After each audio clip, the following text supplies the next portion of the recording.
जय श्री कृष्ण। स्वागत है आपका आपके अपने चैनल पर। आज हम भगवद गीता के तीसरे अध्याय के श्लोक 10वें और 11वें की गहराई में उतरेंगे। इन श्लोकों में भगवान श्री कृष्ण ने कर्म और यज्ञ के महत्व को समझाया है और ये कैसे हमारे जीवन में संतुलन और समृद्धि की दिशा में मार्गदर्शन करते हैं। तो बने रहिए हमारे साथ और जानिए इन श्लोकों के पीछे छुपे अनमोल संदेशों को।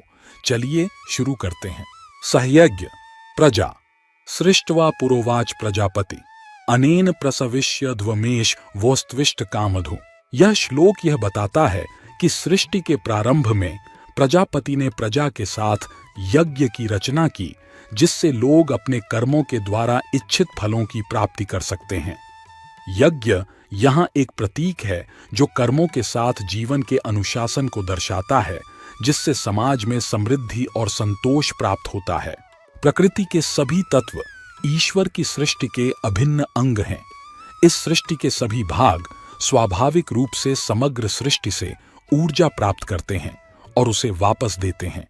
सूर्य पृथ्वी को स्थिरता प्रदान करता है और जीवन के अस्तित्व के लिए आवश्यक ऊष्मा और प्रकाश प्रदान करता है।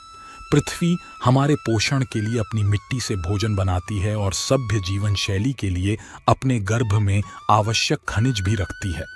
वायु हमारे शरीर में जीवन शक्ति को प्रवाहित करती है और स्वस्थ ऊर्जा के संचरण को सक्षम बनाती है। हम मनुष्य भी ईश्वर की सृष्टि की संपूर्ण व्यवस्था का अभिन्न अंग हैं। जिस वायु में हम सांस लेते हैं, जिस धरती पर हम चलते हैं, जिस जल को हम पीते हैं और जिस प्रकाश से हमारा दिन रोशन होता है, ये सभी हमें सृष्टि की ओर से उपहार हैं। जहां हम अपने जीवन को बनाए रखने के लिए इन उपहारों का उपयोग करते हैं, वहीं इस अभिन्न व्यवस्था के प्रति हमारे कर्तव्य भी हैं। श्री कृष्ण कहते हैं कि हमें ईश्वर की सेवा में अपने निर्धारित कर्तव्यों का पालन करके प्रकृति की रचनात्मक शक्ति के साथ भाग लेने के लिए बाध्य होना चाहिए। यही वह यज्ञ है जिसकी वे हमसे अपेक्षा करते हैं। हाथ का उदाहरण लें। यह शरीर का अभिन्न अंग है। यह शरीर से ही अपना पोषण, रक्त, ऑक्सीजन, पोषक तत्व आदि प्राप्त करता है और बदले में शरीर के लिए आवश्यक कार्य करता है।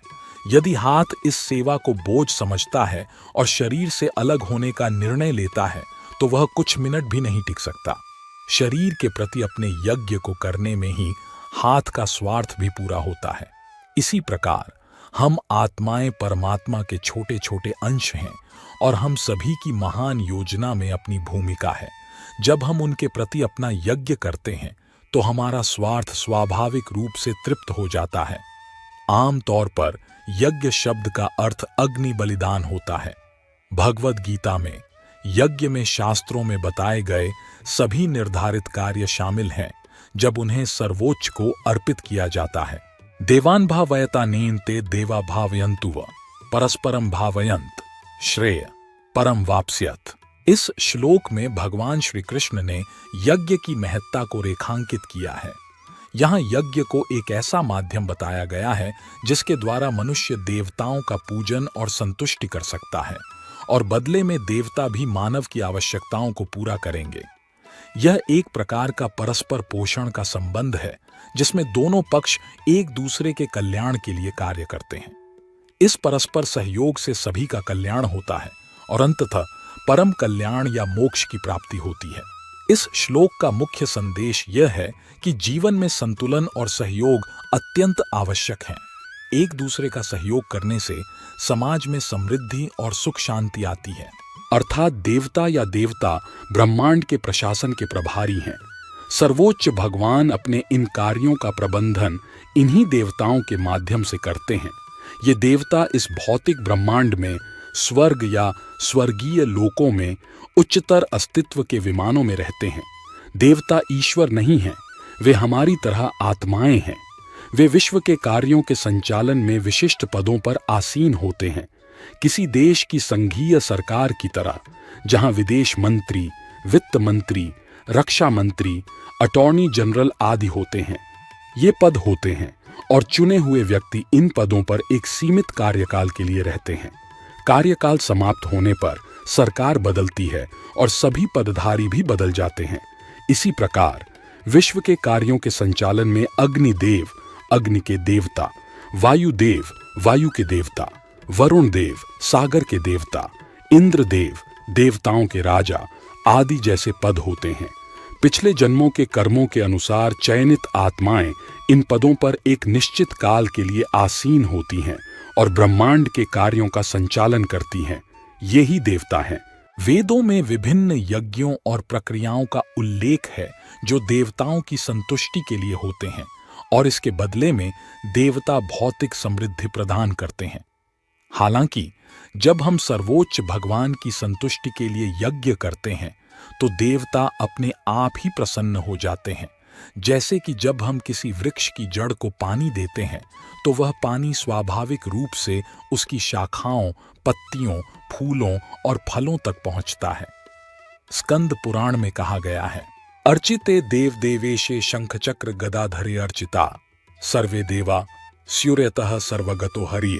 भगवान श्री विष्णु की पूजा करने से हम सभी देवताओं की पूजा स्वतः ही कर लेते हैं, क्योंकि वे सभी अपनी शक्ति उनसे प्राप्त करते हैं। इसीलिए यज्ञ का प्रदर्शन स्वाभाविक रूप से देवताओं को प्रसन्न करता है, जो फिर भौतिक प्रकृति के तत्वों को अनुकूल रूप से समायोजित करके जीवों के लिए समृद्धि उत्पन्न करते हैं। तो मित्रों, इस ज्ञानवर्धक यात्रा में हमारे साथ बने रहने के लिए धन्यवाद। आशा है कि भगवद गीता के इन श्लोकों के माध्यम से आपको जीवन में यज्ञ और कर्म के महत्व को समझने का एक नया दृष्टिकोण मिला होगा। अगर आपको यह वीडियो पसंद आया हो तो इसे लाइक करें और अपने विचार कमेंट्स में जरूर साझा करें। और हाँ, हमारे चैनल सनातन संघ को सब्सक्राइब करना न भूलें, ताकि आप और भी ऐसे ही रोचक और आध्यात्मिक सामग्री से जुड़े रहें।